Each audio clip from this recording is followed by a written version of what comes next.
Hello, good morning student. Online class में आपका स्वागत है। आज हम बीएड सेकेंड ईयर सब्जेक्ट है पेडागोजी ऑफ सोशल साइंस।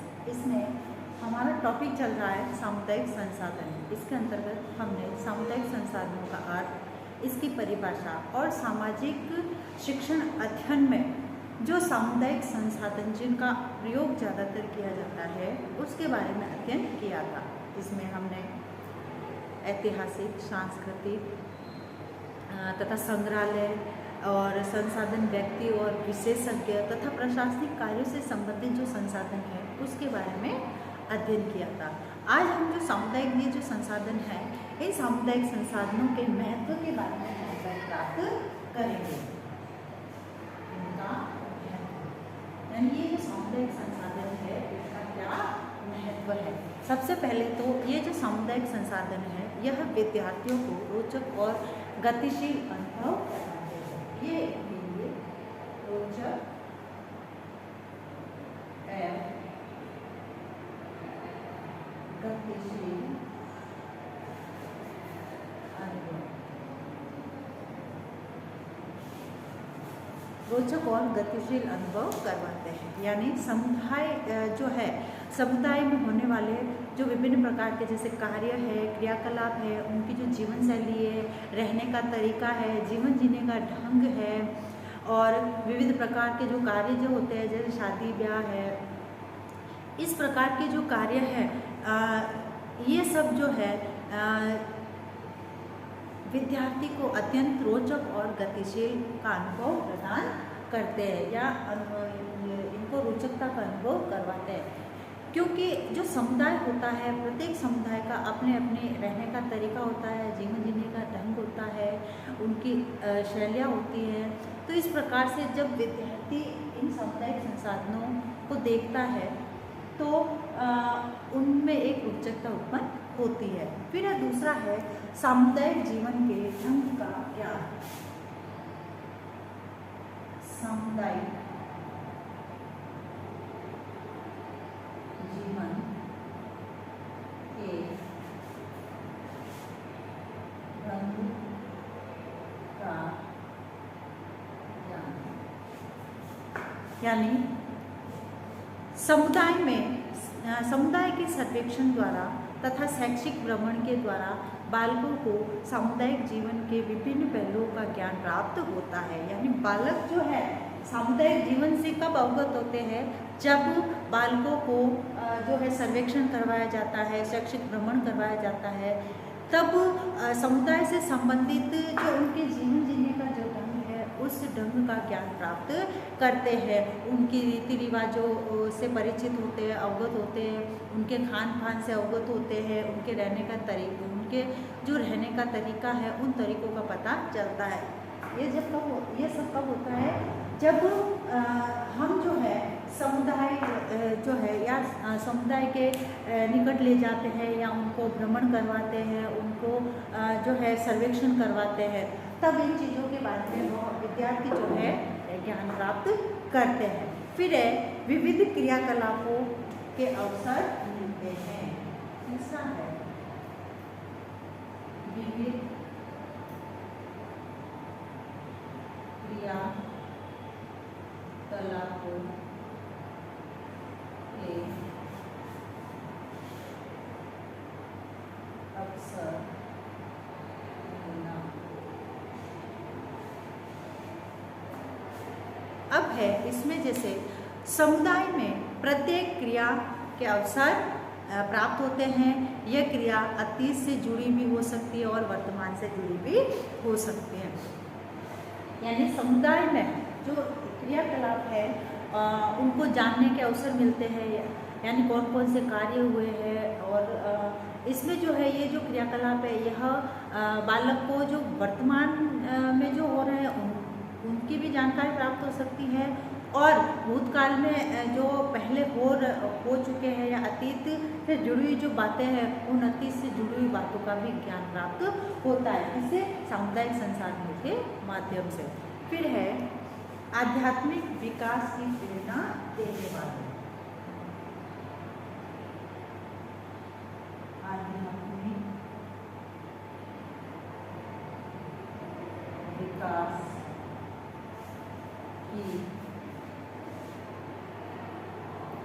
प्रेरणा देने वाला। अब ये जो सामुदायिक जो संसाधन है, यह बालकों को आध्यात्मिकता की ओर प्रेरित भी करते हैं। वे केवल जो है भौतिक ज्ञान ही प्राप्त नहीं करते हैं, अपितु आत्मा के विकास के लिए भी प्रेरणा लेते हैं। कि जैसे कई सामुदायिक संसाधन ऐसे जैसे किले हैं, भवन है, मंदिर है, ये जो है ये आध्यात्मिकता का विकास बालकों में करते हैं। तो इस प्रकार से जो है ये जो सामुदायिक संसाधन है, इन सामुदायिक संसाधनों का बालकों के लिए विशेष महत्व बताया गया है। अब जो सामुदायिक संसाधन है, इनकी क्या उपयोगिता है?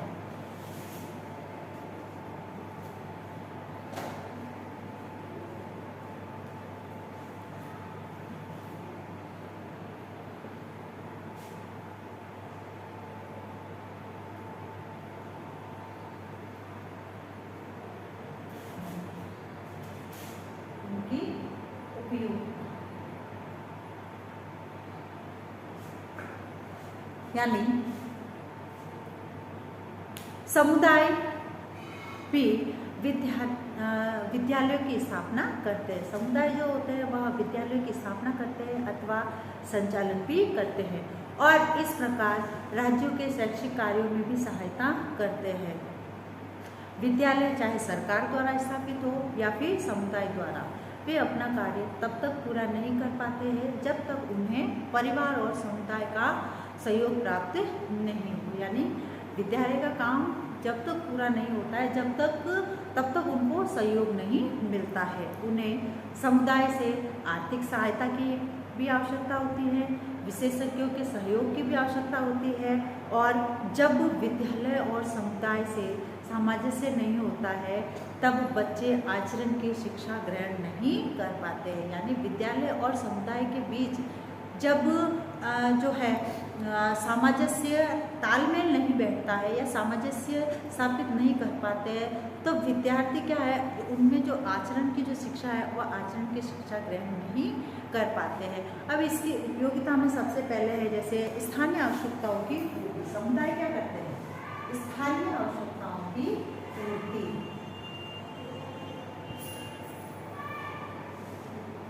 आवश्यकताओं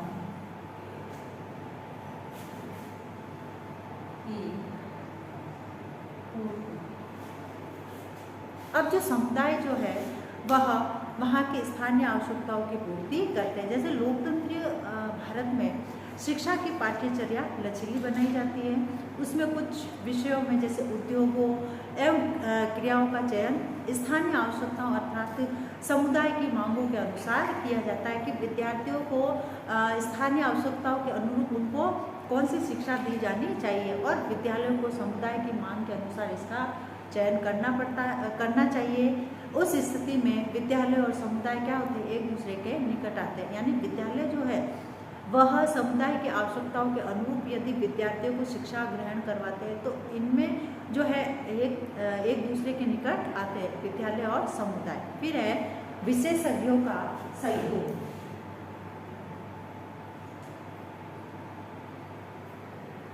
विशेषज्ञों का सहयोग। अब है हमेशा यह देखा गया है कि समुदाय में पाठ्य विषयों और क्रियाओं से संबंधित ज्ञान और दक्षता रखने वाले सदस्य होते ही होते हैं। यानी अपने विषय में ज्ञान रखने वाले कई ऐसे व्यक्ति होते हैं, सदस्य होते हैं। विद्यालय तो विद्यालय को ये होना चाहिए कि ऐसे व्यक्तियों को समय समय पर विद्यालय में आमंत्रित करना और इनके व्याख्यान विद्यार्थियों के सामने करवाना, चर्चा करवाना, जिससे कि जो है विशेषज्ञों का जब सहयोग प्राप्त होगा तो विद्यार्थी जो है इनके अनुभव का लाभ उठा सकेंगे। फिर है पाठ्यक्रम सहगामी क्रियाओं में विशेषज्ञों का सहयोग। विशेषज्ञों का सहयोग पाठ्य सहगामी क्रियाओं में विशेषज्ञों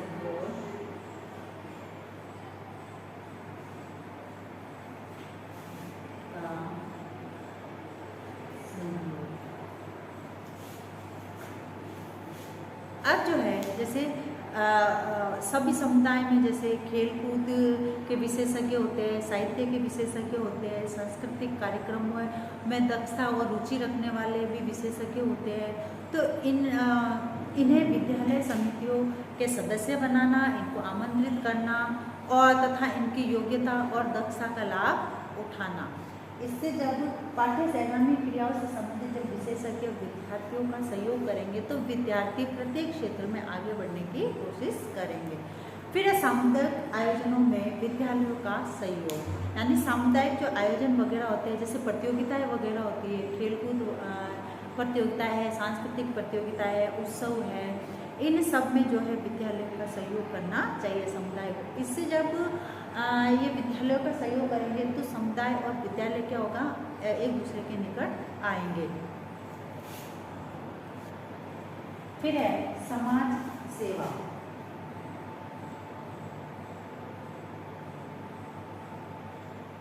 समाज सेवा,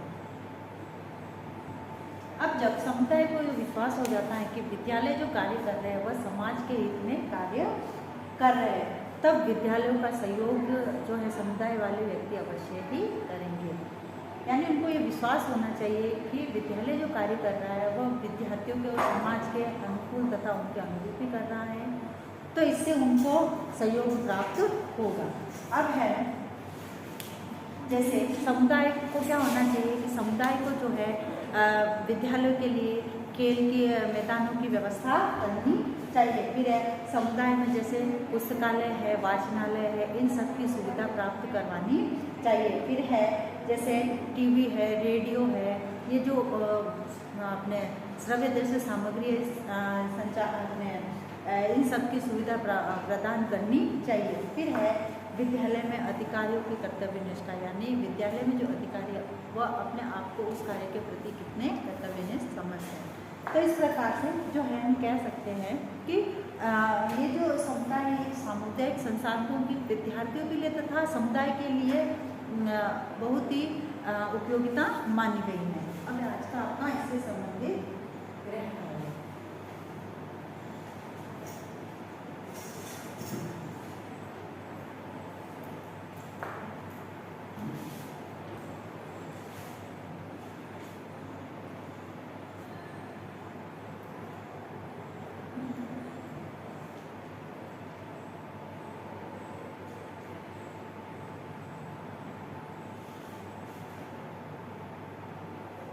सामुदायिक संसाधनों